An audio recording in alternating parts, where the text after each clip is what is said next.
The Fantastic Flying Books of Mr. Morris Lessmore.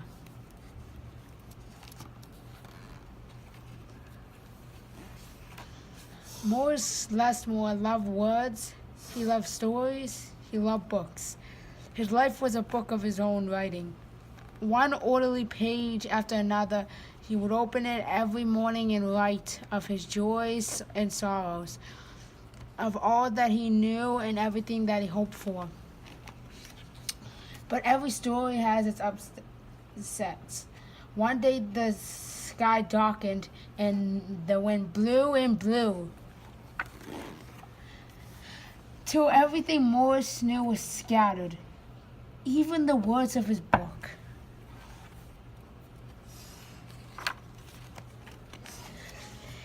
He didn't know what to do or which way to go, so he began to wander and wander. Then a happy bit of happenstance came his way. Rather than looking down as had become his habit, Morris Lessmore looked up. Drifting to the sky above him, Morris saw a lovely lady. She was pulling along by a festive squadron of flying books. Morris wondered if his book could fly, but it couldn't. It would only fall to the ground with a depressing thud. The flying lady knew Morris simply needed a good story, so she sent him her favorite. The book was an amiable fellow and urged Morris to follow him. The book led him to an extraordinary building where many books apparently nested.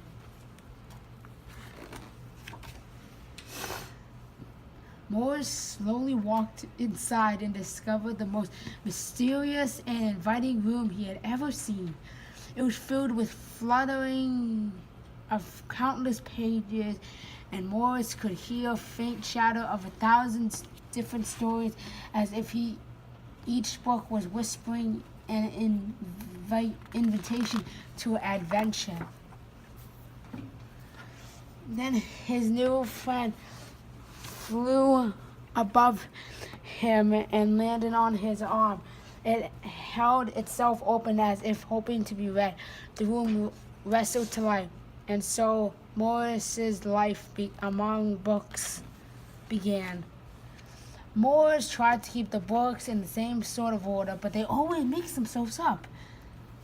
The tragedies needed cheering up and would visit the tried to keep the books in some sort of order, but they always mixed themselves up. The tragedies needed cheering up and would visit with the comedies.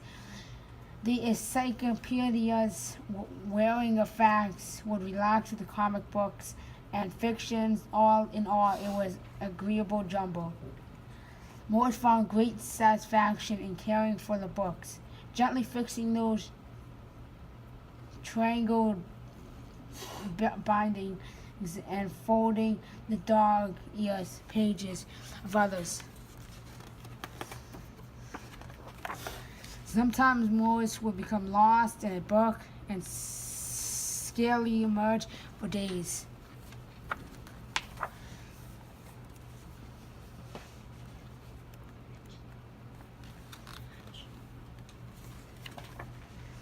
Morris liked to share the books with others. Sometimes it was a favorite that everyone loved, and other times he found a lonely little volume whose tale was seldom told.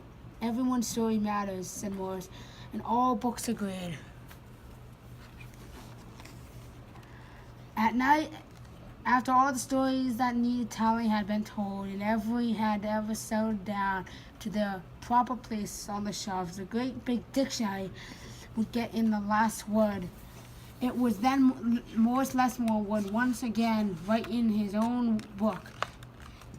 He wrote of his sorrows and joys, of all that he knew and everything that he hoped for.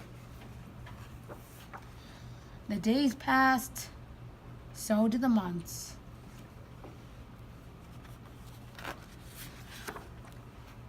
And the years and years.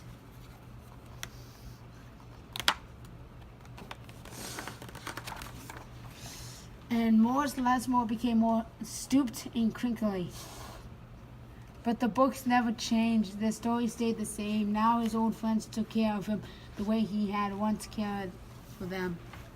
They read themselves to him each night.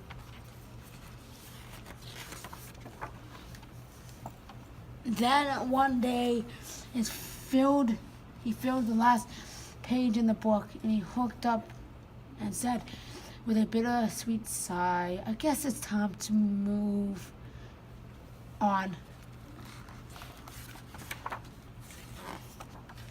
The books were sorry, but they understood. Morris put on his hat and took his cane. As he went to the door, he turned, smiled, then waved goodbye. "I'll carry you all in here," he said, and pointed to his heart. The books waved their pages. Morris Lessmore flew away. As he flew, he changed back to the way he was that long ago when they all first met. The books were quiet for a while. Then they noticed that Morris Lessmore had left something behind. It's his book.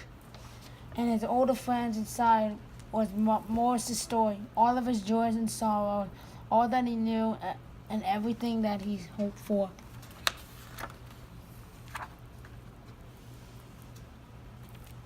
Then the books heard a small, expectant sound. There in the doorway was a little girl. She looked around with wonder, and something fantastic happened. Morris Lessmore's book flew up to her and opened its pages. The girl began to read, and so our story ends as it begins, with the opening of a book. The end.